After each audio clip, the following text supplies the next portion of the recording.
Here we will take a look at the proto-oncogenes. Always go back and take a look at that flowchart so that you know exactly as to where you are located.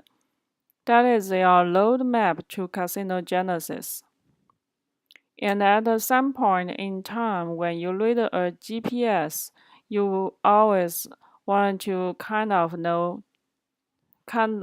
want to know where you began from and where you end up. And at this point, we are looking at the Proto-Oncogenes.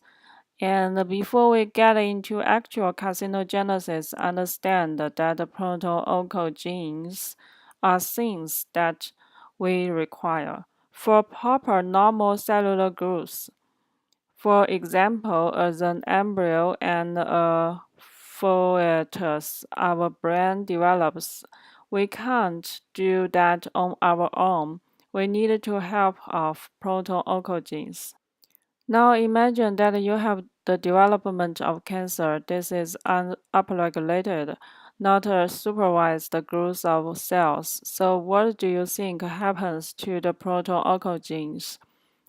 It gets mutated and then it becomes an oncogene.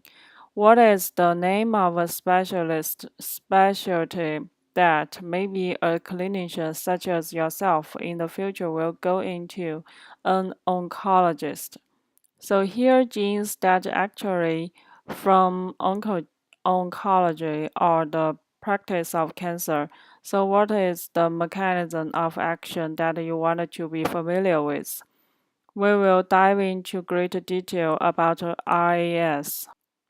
And before we get into that, I wanted to make sure that you understand a proper organization method that I will be setting up for you. You will be looking at growth factors, and when the time is right, I will talk to you about certain growth factors that are associated with certain cancers that you must know. Growth factors bind to please receptors good, and those receptors will then communicate with whom? Signal transducers that are located where? On the inside aspect of your membrane. Where are you now? In the cytoplasm, and from the cytoplasm, you are then going to communicate with and to the nucleus. And within the nucleus, you require certain transcription factors and obviously certain oncogenes that are able to then tell the DNA to continue replicating without a stop. I will show you where RAS is located in that journey. The translocations example here will be something like T814. So now at this point, I would like for us to expand upon the translocation or specifically chromosome 14. Really important for us. Now to begin with, take a look at the processes here. There is no such thing like an IgH. Alright, there is an IgG, IgA, IgM, IgE, IgD. But there is no such thing as IgH. So what does that H stand for?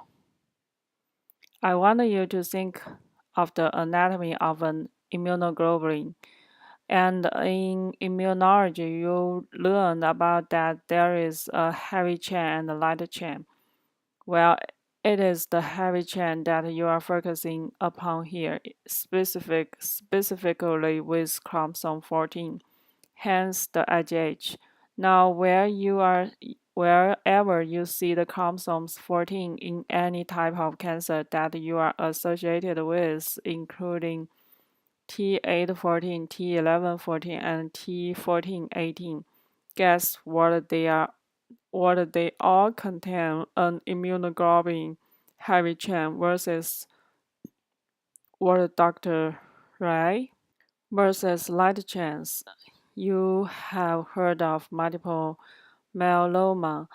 you have heard of IgG and IgA, and with multiple myeloma, you have heard of Burns-Jones proteins. Those are your light chains, and that would be kappa and lambda. We will obviously talk about that in WBC pathology. So what you are looking at here is a normal chromosome on your left 8 and 14, perfectly normal. They are not sharing at all any particular components of the chromosome. Then what then happens with Burkitt lymphoma is the fact that there is a translocation of 8 upon 14. And now, at this point, you have an oncogene next to IgH, excuse me, better said as immunoglobulin heavy. I want to make sure we are clear. So when you have an oncogene next to an immunoglobulin heavy chain, guess what you are going to do?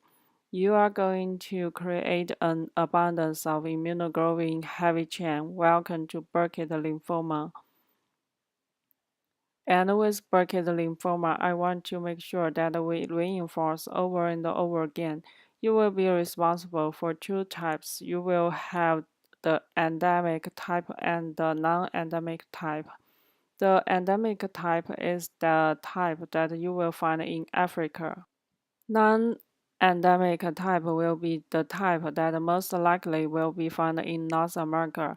We will take a look at gene amplification. That is when you have a messenger down in the nucleus that is able to then cause or insult DNA to never stop replicating.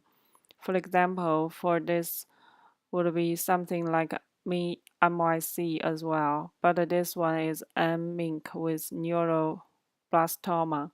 I will summarize all of this for you when we get into actual growth factors and such.